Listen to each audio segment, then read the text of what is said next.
So today is a double void event, and of course I'm always excited to pull for those, and I'm going to, but I kind of want to caution you guys, this is kind of already halfway in, so this might be an announcement that is too late, but I want to preface this that when this weekend we have this event for 3 different events for 2x for basically all of the shards. They have done this before several times, and it is very likely that, I mean, I don't want to like complain, I mean it makes sense and we get more good events, but usually these events are kind of like a trap, so I think it's very probable that next week we will have either 1+1 event or a guaranteed champion event or something else good, like maybe 2x and 10x at the same time for like Rotos or Siphi or something like this. So I wouldn't honestly pull for this event. Personally, I'm gonna pull for voids because it's not like they are not gonna do 1+1 for voids, and I'm not gonna have enough voids for guaranteed champion anyway, and unlikely that they will put a good void champion for guaranteed event, because literally every single event, like a small spender in this game would get a champion, and as we saw with Fortus, they wouldn't put a good champion for that event. But in either case, I'm gonna pull for the voice. I would say that maybe if you didn't already pull for ancients, I probably wouldn't go for sacreds, but it's up to you. But just be warned that there is a good chance that next week we will have some even better events. And yeah, let's get into the pulls. It's no surprise that voids are the king of the PvP meta. There's only so many champions that are top tier because they are just so much better than the rest of the champions in the game that they kind of overshadow everything else. And most of those champions are void, not all of them, but almost all of them. And I mean, basically what I want is Ukraine duo, Lockout and Siphi. It isn't really that surprising. I mean, there's some other good ones like Georgit or Baron, and I mean several other ones. Probably I wouldn't even want Baron at this point. Baron is very good, but it's kind of outdated, and usually people prefer Georgit anyway. I mean, Baron has better AoE nuke than Georgit, but outside of that, Georgit is by far the highest damage champion in the game. But really, what I would want to see here is Lockout or a Siphi. That is what I really want to get. If I could get a Siphi with my Rotos, first of all, that would help me in live arena in so many ways. My enemies wouldn't get Siphi in every single fight, and it would open up a lot of new strategies, like I can pair it with Tormin, and it will basically open one more champion slot for me.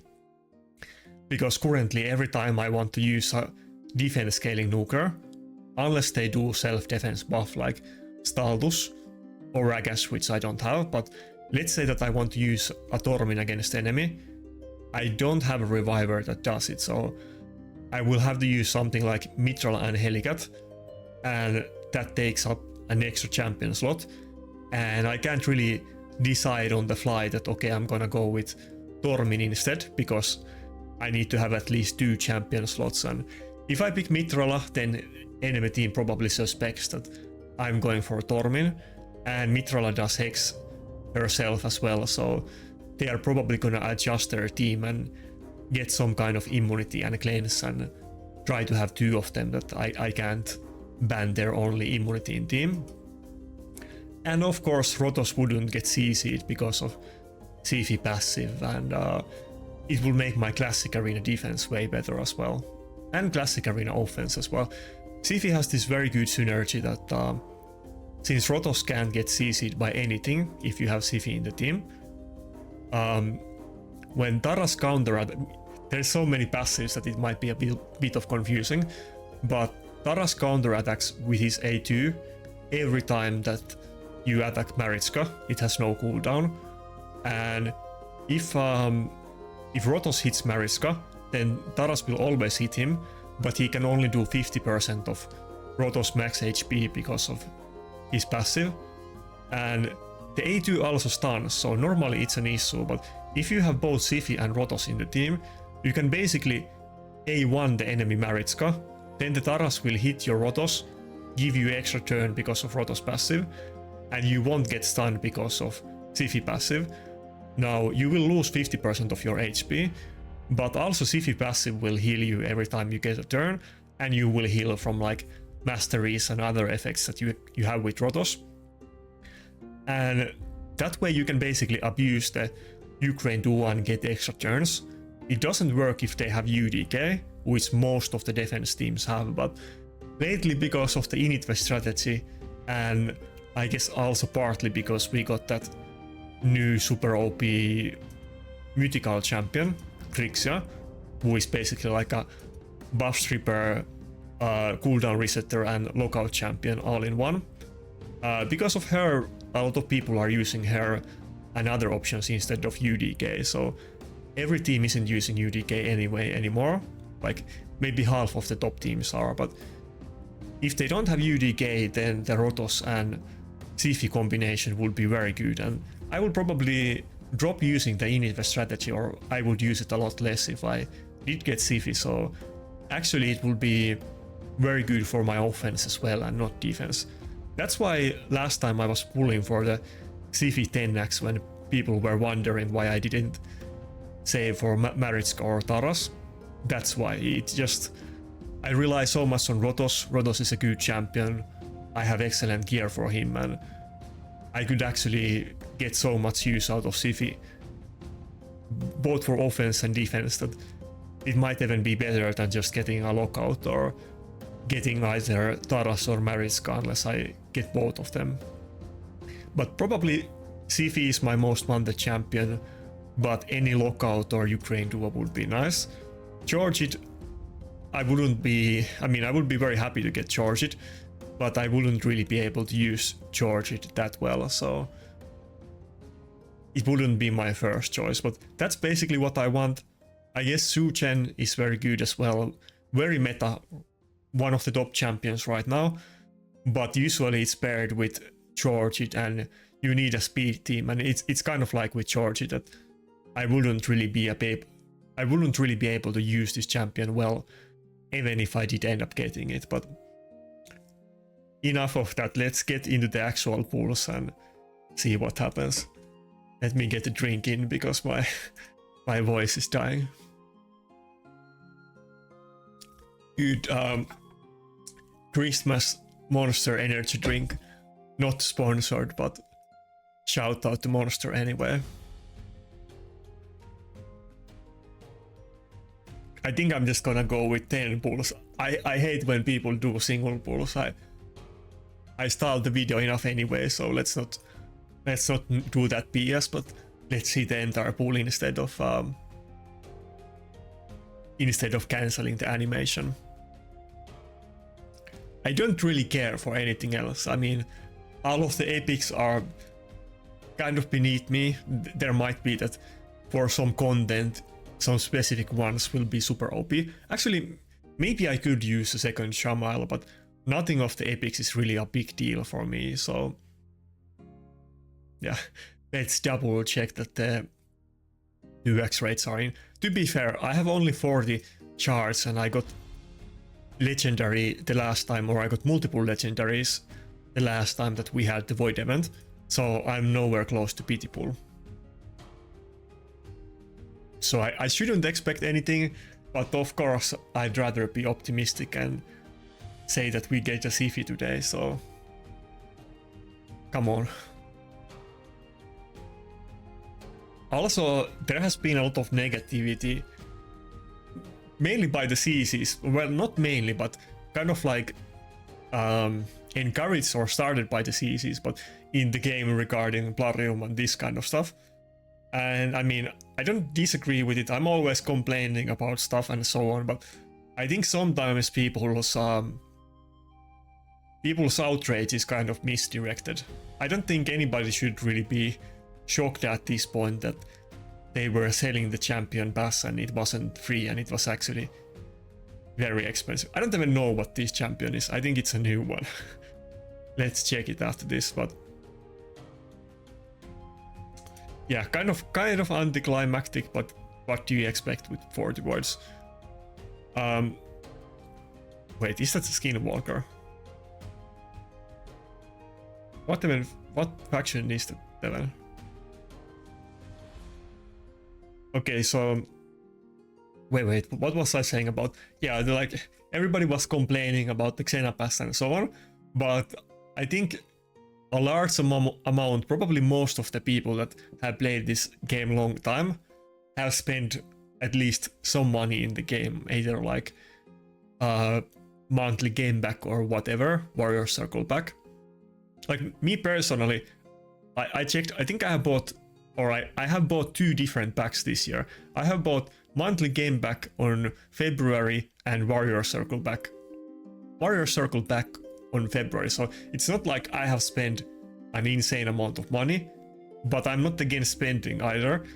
And even if you compare it to Warrior Circle pack, the Xena Pass is definitely way better.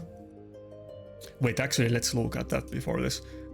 Not that the rewards on it are incredible outside of Xena, but considering how much they sell the shards that people buy shards for, nothing here in the bottom row really matters. But one legendary champion that is a good one, by Plarium standards, is a great price. There is nothing better to buy in this game. So it's kind of up to you. Do you like the champion and will you use it or not? But you're not forced to buy it. I wouldn't buy it if I'm not into PvP, so it's not really that big deal. And you get the free rewards anyway, and you can kind of think it on like from the other perspective that we don't get a lot of games or like shards or anything from the paid rewards, but in the free rewards you get multiple 6-star legendary cruel pieces, which are the best things that you can get here outside of Xena. So everybody got like pretty decent rewards. Even this chest that is epic, but it's a 6-star cruel chest, and cruel is the best 2-piece set in the game for nukers by far. Crit damage is not even close, so it's not that bad. It could be worse. I was almost considering making a drama video and like responding to like all of the dozen videos that different CCs made, or made my own take on that, but I can't really be bothered to get that much into it. But I don't think it's big deal. I think people should complain about the PvP meta and not us getting free cruel set and them selling a champion when they sell shards every day in the game, and the whales spend many of the whales are not even getting Xena because it's not relevant enough for them. So this really isn't that big deal. There's much bigger issues to fry in this game, and I'm not gonna be complaining about the Xena Pass. As you know, I got it. Some people were mad at me for getting it. I don't know why, because I said from the start that I'm definitely gonna go for it. But I'm gonna keep complaining about the meta, maybe some other stuff as well. And also in Plarium's defense, in the last couple of weeks, actually already before of this current drama, I mean, you can't see it, only CCs can see it, but in the CC chat, the community managers have been like addressing our concerns, unlike usually. Usually they don't really reply to any like feedback or any criticism. Usually we are just a PR machine, and they give us some updates that they want to make us video about and maybe give us some pictures and so on.